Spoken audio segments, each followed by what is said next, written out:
Jenar tentang sholat.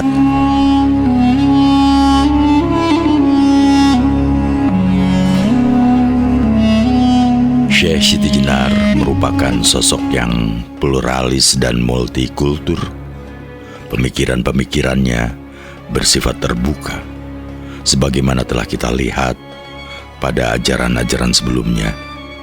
Ajaran Syekh Siti Jenar mengadopsi berbagai ritual yang berasal dari ajaran di luar Islam. Selain itu, ia pun sangat toleran terhadap orang lain dan mengekspresikan keimanannya. Ia tidak menghiraukan apakah menyembah Tuhannya dengan cara sholat ataukah tidak.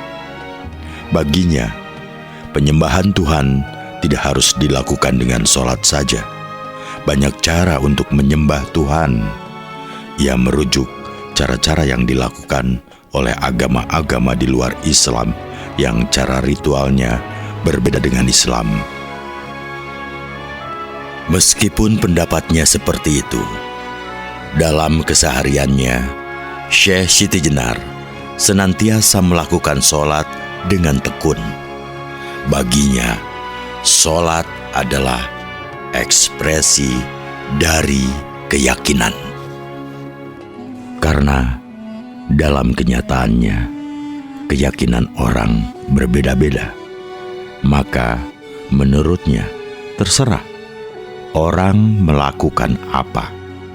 Yang penting orang tersebut menjalani sesuai keyakinannya. Ia tidak memaksakan orang lain harus melakukan sesuai kehendaknya. Semua orang mempunyai rujukan pendapat yang tidak bisa diganggu-gugat oleh orang lain, yaitu hati. Demikianlah Syekh Siti Jenar berargumen. Sholat yang dijalani Syekh Siti Jenar adalah sholat yang dilakukan oleh setiap muslim pada umumnya. Ia merasa bahwa sholat, baik rukun, syarat, maupun maknanya, telah sangat sesuai dengan keyakinannya, dengan suara hatinya. Selain itu, sholat yang merupakan syariat Islam ini perlu dijalani, karena sholat adalah pijakan untuk mengembangkan spiritualitas selanjutnya, yaitu untuk bertemu Tuhan. Sholat seumpamanya tumpukan buku yang paling bawah, yang akan menentukan kerapian dan tegaknya tumpukan-tumpukan buku di atasnya. Ketika buku yang paling dasar melenceng, maka ia akan menggoyahkan tumpukan buku di atasnya. Begitulah Syekh Siti Jenar mengibaratkan sholat. Jika sholat tidak dilakukan tapi tidak benar, atau melenceng dari rukun dan syaratnya, maka spiritualitas yang dibangun di atasnya akan goyah. Sholat mempunyai makna jalan untuk berkomunikasi dengan Tuhan. Oleh karena itu, pada dasarnya sholat juga merupakan jalan untuk mewujudkan hablum minanas, hubungan yang baik dengan manusia. Ini terlihat jelas dalam ritual sholat berjamaah. Sholat juga dapat menjadi barometer. Bila hubungan seseorang dengan Allah Subhanahu wa Ta'ala baik, maka hubungannya dengan sesama manusia dan alam semesta juga akan baik. Sholat yang dilakukan dengan khusyuk akan mampu mempengaruhi perilaku hidup manusia. Jika manusia mendekat kepada Tuhan, Tuhan akan memberikan rahmat yang bermacam-macam. Salah satunya bisa merupakan rahmat kesadaran yang akan mempengaruhi akalnya untuk menghasilkan sebuah perilaku. Perilaku manusia yang didasari kesadaran itu tentu akan sesuai dengan nilai-nilai yang ilahiyah. Artinya, meminjam bahasa Al-Quran, sholat dapat mencegah manusia dari perbuatan keji dan munkar. Tentu saja, menurut Syekh Siti Jenar, hal itu tidak akan pernah didapatkan jika sholat tidak dilakukan dengan sebenarnya dan tidak khusyuk. Intinya, Syekh Siti Jenar ingin menunjukkan bahwa sholat merupakan sebuah bagian yang dapat mempengaruhi perilaku manusia. Menurutnya, konsep ini tidak bisa dibalik, karena perilaku yang baik belum tentu mempengaruhi sholat seseorang. Banyak orang yang baik perilakunya, namun sholatnya tidak dilakukan dengan sebenarnya, atau bahkan tidak mengerjakan sholat sebagaimana non-muslim perilaku baik. Syekh Siti Jenar juga mengingatkan bahwa istilah baik ini perlu dimaknai dengan baik, karena baik pada dasarnya bersifat relatif. Apa yang baik menurut manusia belum tentu baik menurut Tuhan.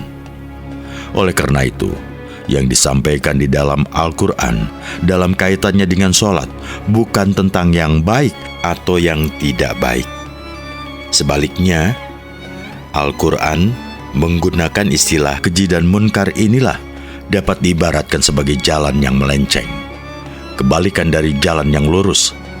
Jalan yang lurus adalah jalan yang di dalamnya terdapat perimbangan antara nilai spiritual dan nilai material. Sedangkan jalan yang melenceng adalah jalan yang ekstrim, hanya spiritualitas tanpa materi, atau sebaliknya, hanya materialitas tanpa spiritual.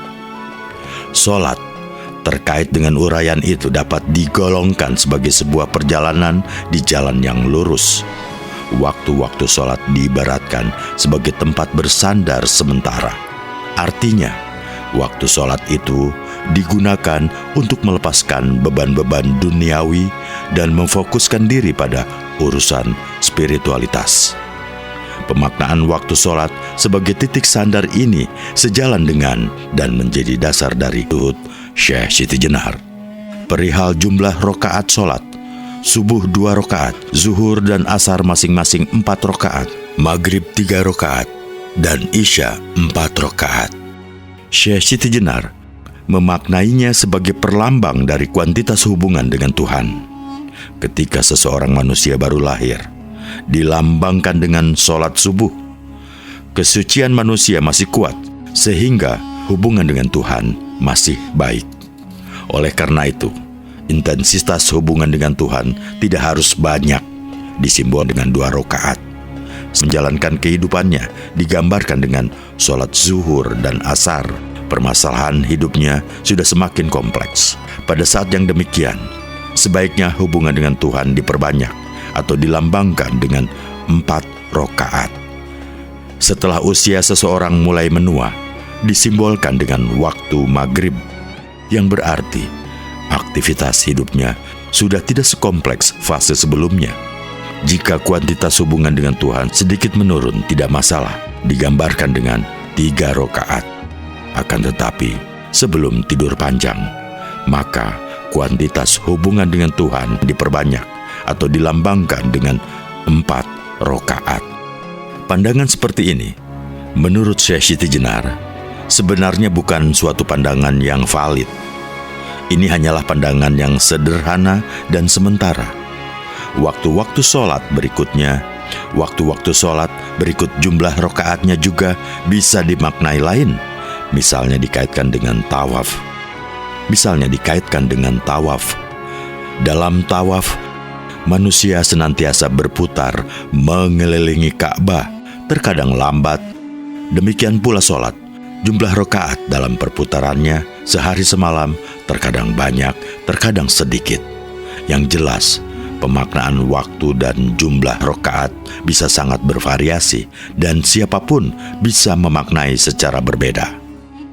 Adapun tentang zuhud, Syekh Siti Jenar juga mengartikannya sebagai proses penyeimbangan antara materi dan spiritual. Materi tetap harus diperhatikan, tidak bisa dilepaskan sepenuhnya. Hanya saja, jumlah materi ini seyogyanya proporsional saja, hanya sebatas untuk memenuhi kebutuhan hidup. Materi tidak dapat dilepaskan sama sekali, karena salah satu unsur manusia adalah unsur materi juga. Materi sudah menjadi kodrat manusia. mengejar spiritualitas saja tanpa memperhatikan materi adalah tidak bijak. Begitu juga mengejar materi belaka tanpa memperhatikan spiritualitas. Jika ternyata Tuhan memberikan rezeki yang berlimpah, hendaknya manusia mengambil seperlunya saja, sedangkan sisanya dibagi-bagikan kepada pihak-pihak yang sangat memerlukan, seperti fakir miskin, yatim piatu, dan para musafir.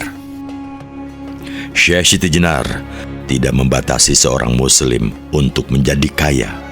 Dengan pandangan zuhudnya ini, ia ingin mengajak kita untuk mengubah paradigma dalam mendefinisikan istilah kaya. Menurut Syekh Siti Jenar, kaya bukanlah soal berlimpahnya materi, melainkan berlimpahnya pahala. Jika jasad ini diibaratkan mobil, sedangkan ruhnya adalah sopirnya, maka materi yang dibutuhkan adalah bahan bakar. Sebaiknya volume bahan bakarnya sekedar untuk menjalankan mobil agar sampai ke tempat yang dituju saja. Karena kekayaan tidak dilihat dari jumlah bensin yang banyak.